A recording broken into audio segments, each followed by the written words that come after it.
جی بسم اللہ الرحمن الرحیم.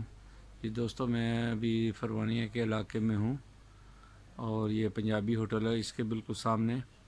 تو ادھر یہ ایک گھر ہے اور اس میں تقریباً 11 بندے رہتے ہیں اور تقریباً سبھی بے روزگار ہیں اور ان کے مختلف مسائل ہیں. ابھی بھائی شاہد صاحب ہیں، ان سے پوچھتے ہیں. جی شاہد بھائی، آپ کا کیا مسئلہ ہے؟ جی السلام علیکم. جی میرا نام شاہد حنیف ہے. جی پچھلے 2-3 مہینے سے بے روزگار ہوں اور پاکستان جانا چاہتا ہوں. اور آپ سب کمیونٹی سے، پاکستانی کمیونٹی یا جو مخیر حضرات ہیں یا سفارت خانہ پاکستان، میری ان سے اپیل ہے اور جو صاحب استطاعت لوگ ہیں کہ وہ اگر کسی طریقے سے ہم لوگوں کی ادھر اس برے وقت میں اگر ہیلپ کر سکتے ہیں، چاہے وہ کھانے پینے کے سلسلے میں ہو، چاہے وہ ٹکٹ کے سلسلے میں ہو، تو آپ سب لوگوں کا جو ہے نا اللہ حامی و ناصر ہو تاکہ ہم لوگوں کی پریشانی آسان ہو جائے. شکریہ جناب. جی السلام علیکم سر، آپ کا کیا مسئلہ ہے؟ السلام علیکم. جی میرا نام کرم شہزاد ہے. میں تقریباً 1 سال سے فارغ بیٹھا ہوں ادھر کویت میں. جاب کے سلسلے میں آیا تھا. میں ڈراس مین ہوں. تو 1 سال سے ابھی اپنی جیب میں جو کچھ تھا وہ میں نے خرچ کر دیا ہے. تو ابھی بالکل بے آسرا ہوں، بے روزگار بھی ہوں. تو آپ سبھی مغیر حضرات سے اپیل ہے کہ جو کچھ بھی آپ کر سکتے ہیں ہمارے لیے کچھ کریں، ہیلپ کریں. جزاک اللہ. جی السلام علیکم. السلام علیکم. جی آپ کا نام؟ میرا نام اکرام زادہ ہے. میں KPK سے تعلق رکھتا ہوں. ادھر 3 مہینے سے ادھر یہ کرونا وائرس کی وجہ سے جو کرائسس چل رہا ہے، اس کی وجہ سے سب بے روزگار ہے. ہمارے روم میں 10-11 بندے ہیں، باقی بندے تو باہر کھانا وغیرہ بنا رہے.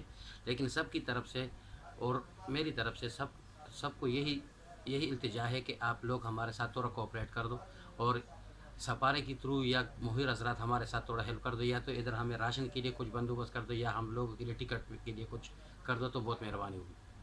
جی السلام علیکم. وعلیکم السلام. کیا ہے؟ جی ٹھیک ٹھاک. جی بس سب یہی ہے کہ بیٹھو جی کوئی بات نہیں، سب ایک ہی مسئلہ ہے، بس یہی بے روزگاری. ہاں. جی اور کھانے یعنی آپ کیا کام کرتے ہیں؟ میں تو ڈرائیور ہوں. 2-3 مہینے سے تنخواہ بھی نہیں مل رہا ہے. جی اور گھر میں بیٹھا ہوں، کچھ بھی نہیں ہے، بس خبز کے لیے تڑا سڑا. اور کیا، خبز کے لیے بھی روٹی نہیں ہے، پیسہ نہیں ہے خبز کے لیے. ٹھیک. ہاں، تو ہم سب کو طرف سے بس یہی التجا ہے کہ کیا کرو. ابھی ہم کو کوئی سمجھ نہیں آ رہی کہ کیا کرو، کدھر جاؤں، کس کے پاس جاؤں، کس کو رو جاؤں. بس یہی بات. ٹھیک ہے. 3 مہینے سے نہ تنخواہ ہے، نہ کھانا پینا ہے، نہ پیسہ ہے، کچھ بھی نہیں. جی اور شاید بھائی اگر آپ جی میری یہ ہے کہ میرے ساتھ ایک بزرگ ہیں، تو وہ ابھی دوسرے کمرے میں ہیں، تو تھوڑا بیمار بھی ہیں، الرجی کا پرابلم ہے ان کو. تو وہ بھی پاکستان جانا چاہتے ہیں پرماننٹ چھوڑ کے، اور میں بھی جانا چاہتا ہوں چھوڑ کے. تو ان کی کتنی ایج ہے؟ ان کی ایج تقریباً 60 سال ہے. جی تو وہ ادھر ایز اے الیکٹریشین کام کرتے تھے، لیکن وہ جنوری میں واپس آئے تھے اور آتے ہی بیمار ہو گئے تھے. جی تو ابھی ان کے گھر والوں نے یہ ذمہ داری میرے لگائی ہے کہ ان کو ادھر اکیلے نہیں چھوڑنا، اور ویسے بھی ان کا حکامہ ختم ہو رہا ہے تو وہ پاکستان پرماننٹ جانا چاہتے ہیں. تو میں بھی کویت کو چھوڑ کے جا رہا ہوں حالات کی وجہ سے، کیونکہ مجھے آگے حالات سٹیبل نظر نہیں آ رہے.